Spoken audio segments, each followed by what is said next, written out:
and gentlemen, today we are back on the 1955 Ford Thunderbird 292 rebuild. We are going to be fitting the rings and putting the pistons on the rods.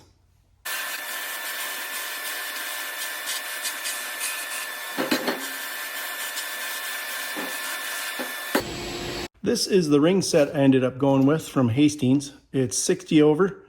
And it is a moly set, so it has the top ring, the compression ring, has a molybdenum coating on it that helps with sealing and wear. Once I've got a set that I like for each cylinder, I'm going to mark the bag for the cylinder that it's going in, and then I'm going to put the rings in the bag. That way, when we go to slide these rings on the pistons, won't have any problem remembering where they went and where they were fitted to. I worked ahead a little bit, but we are basically going to start with the compression ring. And I want to check what each one of them in each cylinder is and see what we got. That will dictate what the gap is going to be for the rest of the rings on each one of the pistons. So I'm literally just going to put all the compression rings in the engine and see what we got for an end gap.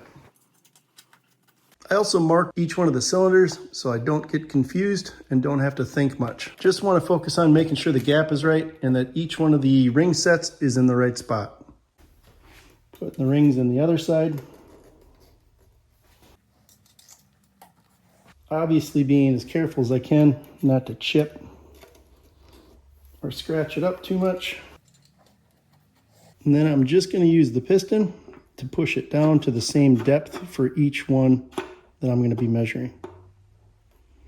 They make a tool for this, but for what we're doing, this will work just fine.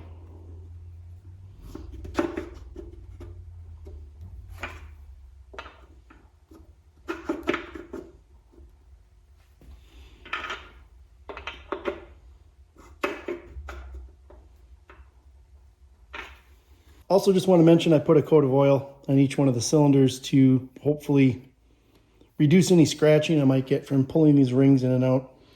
I did go ahead and measure everything, and we are between 19 and 20 thousandths for each one of these. I swapped a few rings around, put the tight one where the loose one was and the loose one where the tight one was. And it looks like, yeah, every one of these is between 19 and 20 thousandths. So shout out to my machinist that bored and honed this engine for me. So I started off just writing right on for each cylinder what the compression ring gap was, just to keep track of things. And I also started a bag with each cylinder, putting the ring into the cylinder, and I'm also keeping track on a piece of paper, which I'll transfer to a file and throw it in the file for the car when I'm done. Also wanted to note that the compression ring, or top ring, didn't have an orientation. In other words, it didn't have a top. It could go on either way. Just wanted to show the profile of that ring for you. We are now moving on to the second ring, or the scraper. This one definitely has an orientation. You can see it says top on it there. And they got a bit of a chamfer on the back edge. I slid in the scraper, or second ring, in each one of the cylinders. On this one, I'm getting anywhere from 18 to 22. So we're gonna have to do a little bit of filing. Might be asking why I put them in each one of the cylinders before just doing one at a time. I just wanted to see what the range was and get them as close as I could, because there was going to be some variance for each one of the cylinders. So a tight one would go to a big one and a big one would go to a tight one. But from here on out, I'm basically going to be doing each cylinder one at a time. I think we're at a point where I explain how I came up with ring gap targets for this engine. To be clear, I'm just some guy on the internet rebuilding his engine. You do your engine however you want. I'm just letting you know how I did mine. In the research that I found, it was 4 thousandths per inch of bore for the top ring and 3 thousandths per inch of bore for the second ring. So that's going to make your second ring gap tighter than your top ring gap. Now this was a world back when we had cast iron rings and you never really knew how consistent the hone job was throughout each one of your bores. It also sounded like they were more concerned with blow-by and oil control. So this is the figures we have from that world. This right here, that's the brand new bore when this engine was brand new. This right here is the 60 over. So here is our total bore when that's all done.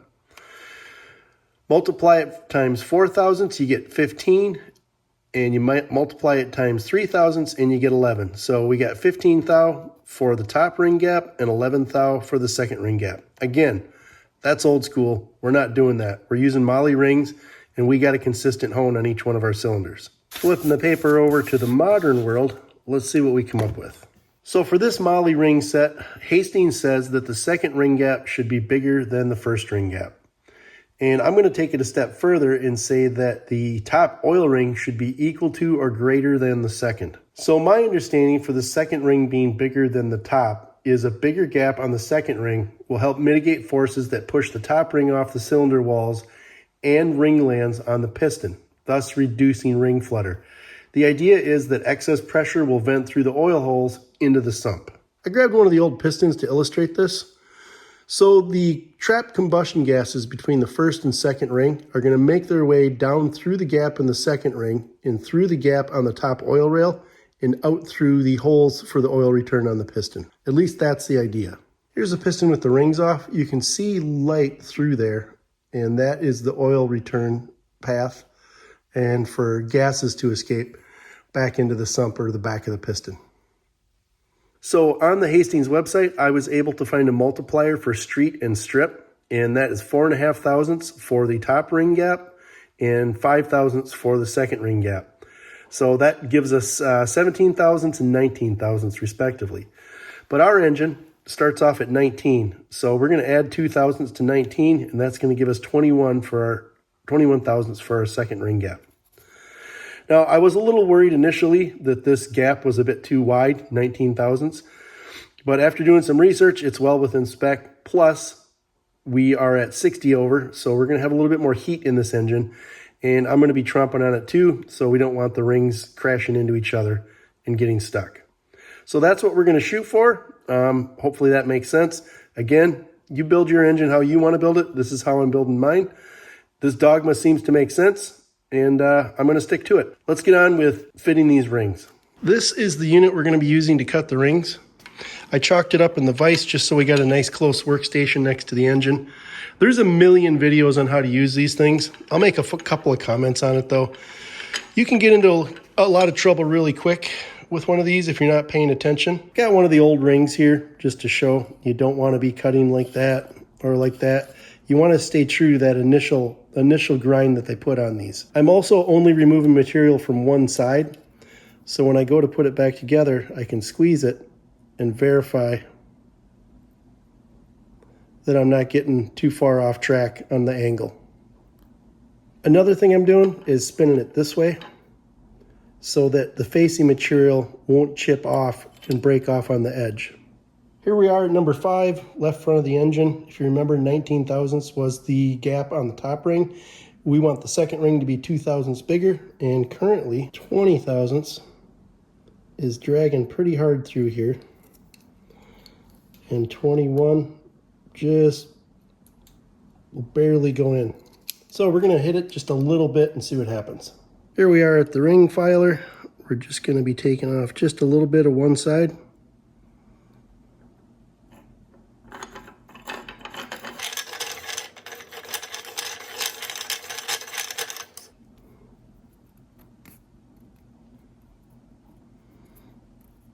Got a jeweler's file here. Just going to knock off any burl. That should be good. Throw the ring back in the cylinder. Square up the ring.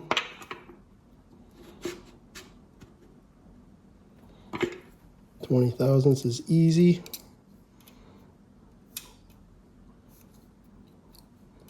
$21 is still dragging just a little bit. I'm going to take just a little bit more. Pull the ring out of the cylinder. Nice and easy.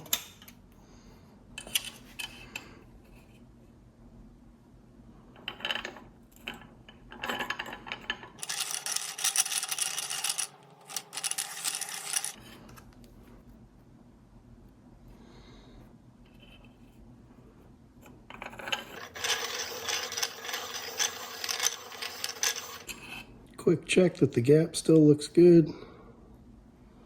Yep. Let's go put it in the engine and have a look. Put the ring back in the engine, square it up with the piston. Starting off with 21. Nice. 22. Nope. Yeah, 21 is... We're good. I'm going to go with that. Now we just do this 7 more times, and we are done with the second ring. Forgot we're keeping track of stuff. There we go. Here we are on number 6. This one is starting off rather tight compared to the last one. Starting off at 17 thousandths. So we got a ways to go on this one.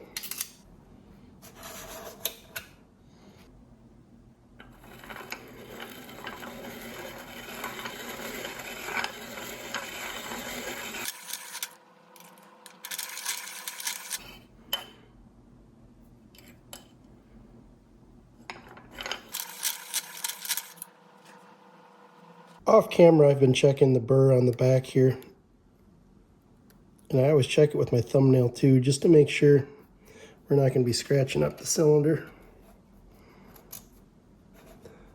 I think my knife sharpening experience is really helping out here. It's essentially what we're doing is sharpening a knife. A knife called a piston ring, and it's got to have a nice straight edge. 17 goes right in now.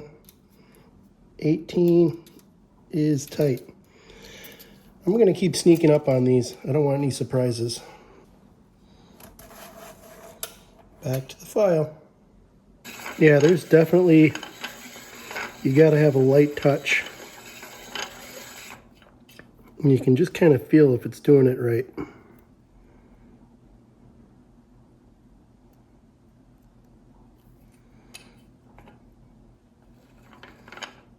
Definitely don't want to take too much off. It's not any fun. And I can kind of feel it skipping there. Don't like that.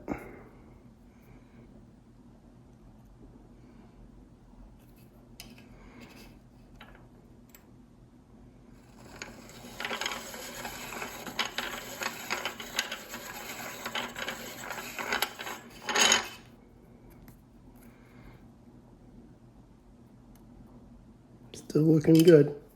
Here's that jeweler's file. And I'm just kissing it here. Not going crazy.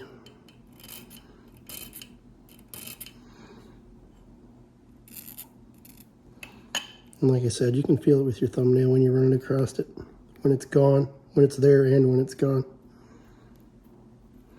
Nothing special, just an ancient old jeweler's file I picked up somewhere. All right, I think this is the 5th trip back here. Let's see where we're at now.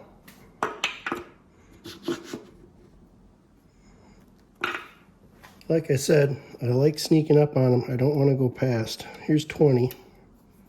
Goes right in. 21. Just dragging just a titch.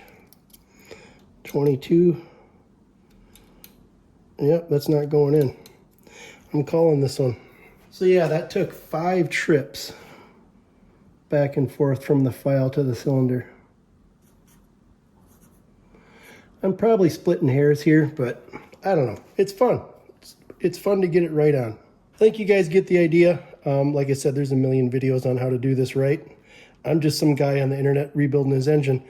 Just thought I'd take you along on the journey. It's a little bit fiddly, but it's not that hard. I think if you got an old engine you want to try rebuilding, something like this would be perfect. I'm going to knock the rest of these out, and we'll meet back once we start taking a look at how the oil rings are going to fit, or the oil rails. I've got all the second rings fitted now. They're all looking good.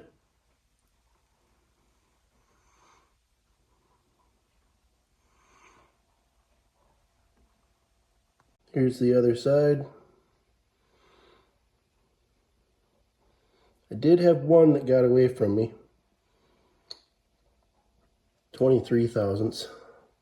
The book says 10 to 27 thousandths. So we're well within spec. This one I never even filed. It was just bigger than all the rest for some reason, but I'm going to go with it. Now we will start looking at the oil rails and see how they fit. I worked ahead again. I got all the oil rails fit to the proper cylinders. There's no cutting on these. It would have just been watching me and my OCD measure ring gaps. I got it all moved around to the proper cylinders. I got a compression ring here so you can see how thin these things are. There's not much to them. Anyways, they were anywhere from 26 thousandths out to 28 thousandths. The book says 15 to 30 is in spec. So I got them all put in bags with the rest of their friends, and they'll be ready to go on the Pistons when we need them. Next, we're going to be putting the pistons on the rods and throwing the clips in. These are the pistons I ended up going with. They're not the hyper eutectic ones. They're just cast pistons, so that's why I was able to use a standard ring gap with these. They come in a big box, all 8 of them obviously. Had one out, you already saw when I was using that to square up the rings. They come with a bag of block rings. These are the good ones, not just the plain old wire. And some basic instructions, which I skimmed over and pretty much ignored all of it. On this engine, each one of the rods has a number stamped into it. And that number is stamped on the same side that the bearing tangs are on. And on this engine, they need to face outwards. Also, on the top of the piston, there's a little groove or a little mark. That needs to face to the front of the engine. So I need to keep track of that for each side of the engine. For each piston, the first thing I want to do is check the fitment for the wrist pin. So I'm just going to put some oil on here.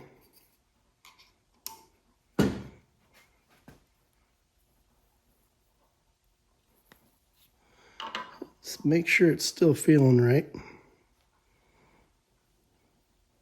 I'm good with that. Make sure everything's got a bit of oil on it. Slide the wrist pin into one side.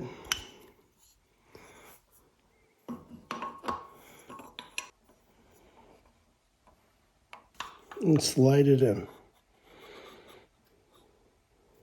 The instructions say not to overcompress these lock rings and that the little wire tabs need to face up.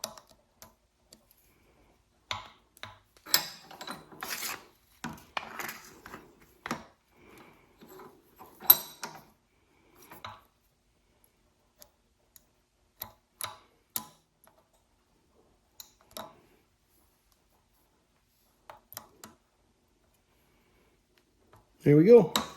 Good grief, watching the playback in the camera, I realized how dirty everything is. My vise, my oil can, my hands. I'm gonna go ahead and clean this piston up, put it back together, and then I'm gonna do 7 more just like it. And we can meet back up and talk about what's next. After tidying everything up, I was able to get all the pistons and rods fitted. Didn't really run into any problems other than one of the bushings for the wrist pin was a bit tight. It had a bit of machining, a bit of a burr on it from the machining. I just scraped it off and everything was good. So next we are going to move on to fitting the piston rings. Here we have piston number 5.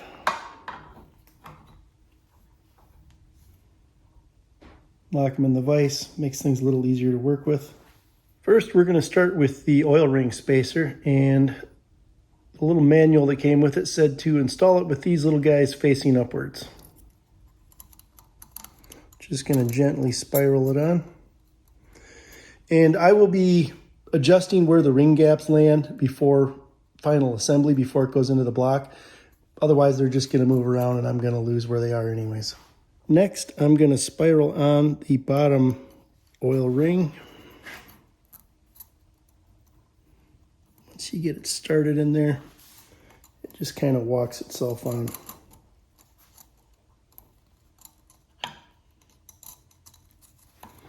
And there's the bottom. I am going to make sure that the bottom oil ring, the spacer where it comes together, and the top oil ring are apart for now. And like I said, I'll make the final adjustments right before I install the pistons into the engine.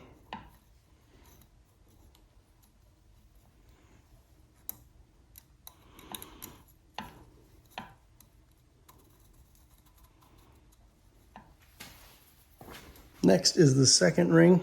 And if you remember right, it's got a top on it, so it goes a specific way. Just using the ring expander tool here.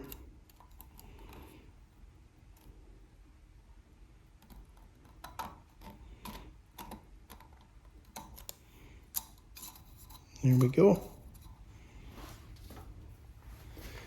And this top compression ring can go on either way.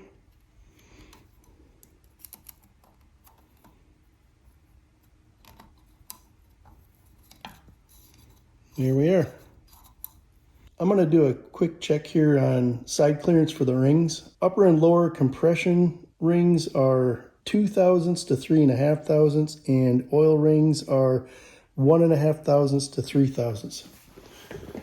Let's see what we got here. Here's 1.5. No problem. No problem. That's good. All right. So 2 thousandths. This is the start for the upper rings. 2 thousandths still goes in the bottom. 3 thousandths. Rejected. Rejected. Still fits under the oil rings. 4 thousandths. That's not going to go in either. So we are good. Okay, off camera, I'm going to go ahead and put rings on all the pistons. If anything exciting happens, I'll let you know. Otherwise, we'll meet back up when I'm done. Off camera, I was able to get all the piston rings installed on all the pistons. So we are ready to go to get the pistons in the block and put together the rotating assembly. I think we're going to call this video a wrap, though. It's a good place to stop. In the next one, like I said, we'll be putting the pistons in the engine and probably putting on the front timing set. But for now, hope you had fun. Please like and subscribe, share it with other gearheads you might know, and we will see you in the next video.